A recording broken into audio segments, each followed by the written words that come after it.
actually the same best friend that stopped her from committing suicide. This movie is not based on a true story, but relates to an event that actually happened. Megan Taylor Meyer was 13 years old before she committed suicide 3 weeks before her 14th birthday. From the 3rd grade, Megan had depression and self-esteem issues because of her weight. Her parents enrolled her in a Catholic school that wore a uniform and was against makeup and jewelry. Her parents thought it would help Megan fit in. The internet account that bullied Megan Meyer belonged to a 16-year-old boy named Josh Evans. Megan thought Josh was attractive, so she began to talk to him. Josh claimed he moved to a nearby city and was homeschooled and did not have a cell phone. Josh and Megan had never met, but yet Megan told him all her business like they were best friends. Having self-esteem issues, Megan wasn't going to let Josh go. Nice and easy conversations transformed into horrible messages. The last message sent by Josh said, "Everybody finally knows who you are. You are a bad person and everybody hates you. Have a rad rest of your life. The world would be a better place without you." Megan responded saying, "You're the kind of boy a girl will kill herself over." 20 minutes later, Megan was found in her bedroom closet. She hung herself. Unfortunately, attempts to revive her failed. She was sadly pronounced dead the next day.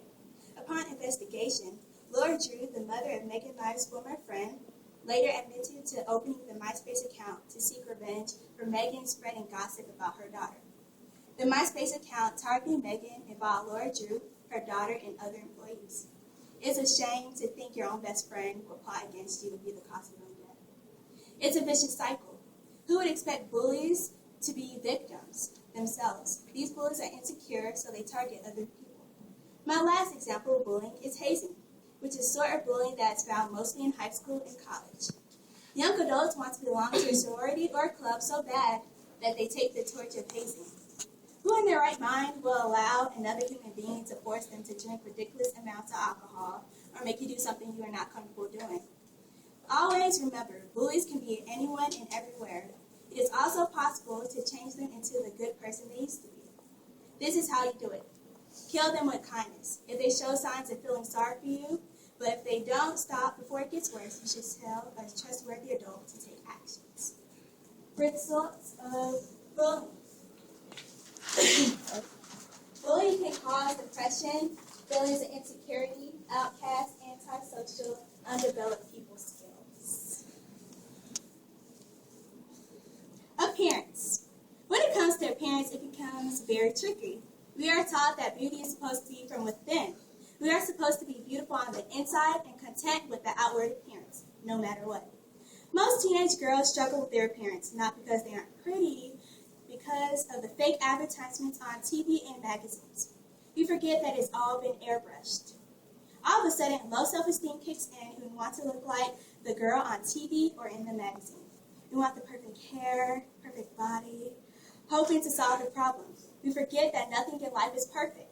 Some teenage girls who fail to realize that these ads are fake end up suffering from eating disorders. We try so hard to fit in, and if we are not careful, we hurt ourselves.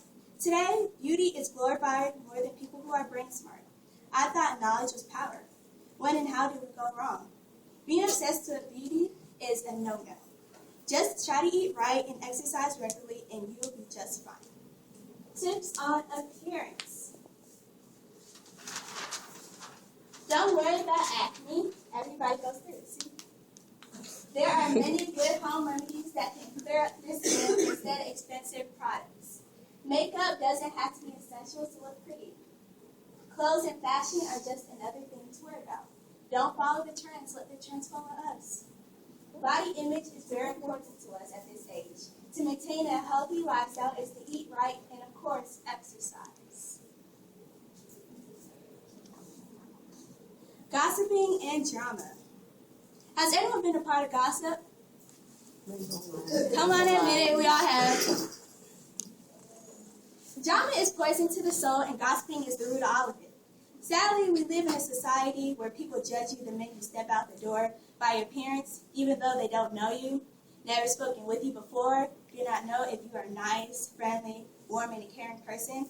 They look at your clothes, your shoes, your purse, your jewelry, and the judgment begins. My mom has taught me to be content and never compare myself to the next person, or I'll never be happy. Let me share the same advice with you.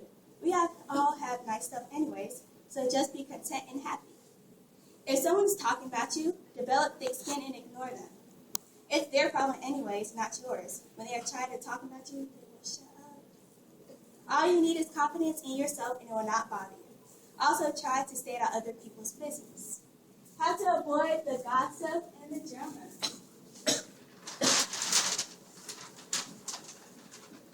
The best way to stay out of drama is to mind our own business. If it doesn't concern us, we should stay out of it.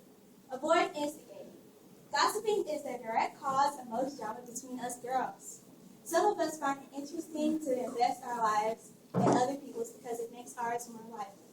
We feel powerful because we know someone else's business. Grades. Grades are very important. I do not wait until the last minute to do my projects. I study every day and I make sure I turn my homework in on time. If we want to get into accredited college, we have to start making good grades now.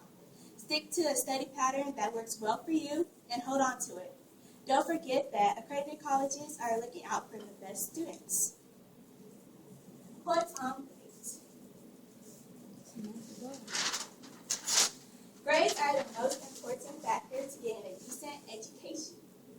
Good grades help secure scholarships and grants.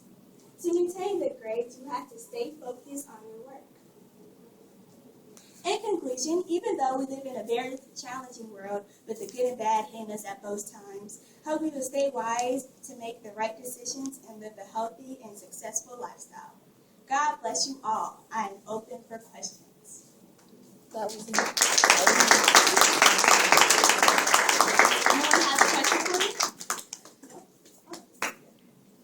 Well, what did you mean when you said don't follow the fashion trend but let it follow? Because most fashion trends, they start by someone who already does it. So if you don't really have to follow the trends, just be yourself and be original. Wear your own clothes, and then people will like you, and they'll probably start wearing what you're wearing. True. Any more questions? What if one of your friends that you have is nice and like their friends don't forget for a very long time, but suddenly they just change in some way, like they join another group and they start being mean, or that person tells them that you can't be friends with that person again?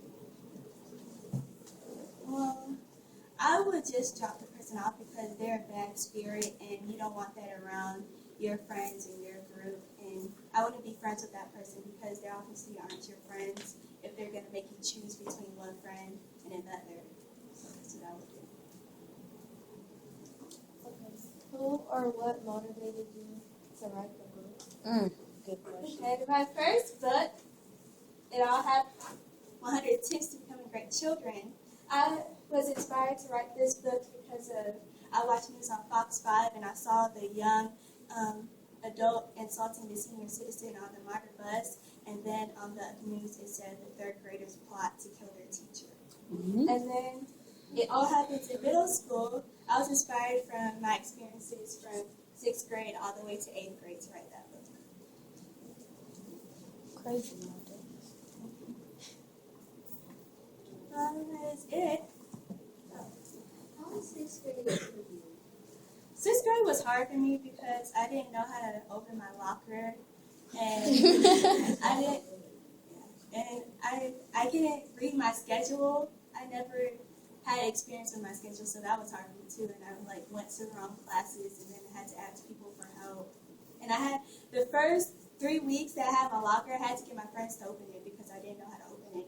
And then the administrator had to show me how to open it because I still didn't know how to open it.